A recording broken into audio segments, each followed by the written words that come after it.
As we mentioned, March Madness landed in Columbia for the very first time in decades. Tonight, our Alicia Nieves takes a look back at the games, the energy, and the history of the tournament right here in the capital city.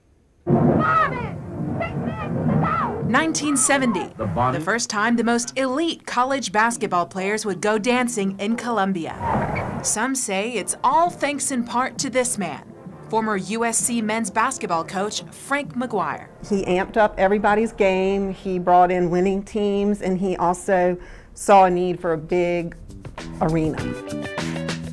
He changed how the nation saw Columbia, experts say.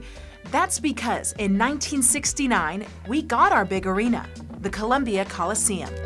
Which at the time was the biggest arena that Columbia had ever had. That was the turning point, I think, is when Frank McGuire came and the Coliseum was constructed. The following year came March Madness, all games played at the Coliseum. It would have been pretty awe-inspiring to the inhabitants of Columbia. I mean, it would have been echoey, it would have been tall, it would have been very crowded and loud, and I think that just drives up the excitement of the whole game.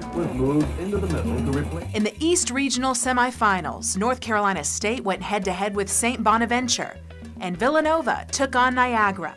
St. Bonaventure and Villanova would advance to the regional finals, also played in Columbia, before St. Bonaventure faced Jacksonville in the Final Four.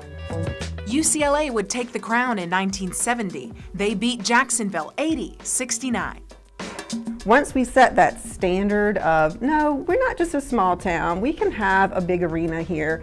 Once we realized that we could get away with that, then we started to dream even bigger, and that's when the current facility was designed and constructed, where now we can hold, I mean, maybe twice as many people. In 2002 came the Carolina Center, known today as the Colonial Life Arena. Alicia Nieves, News 19, WLTX.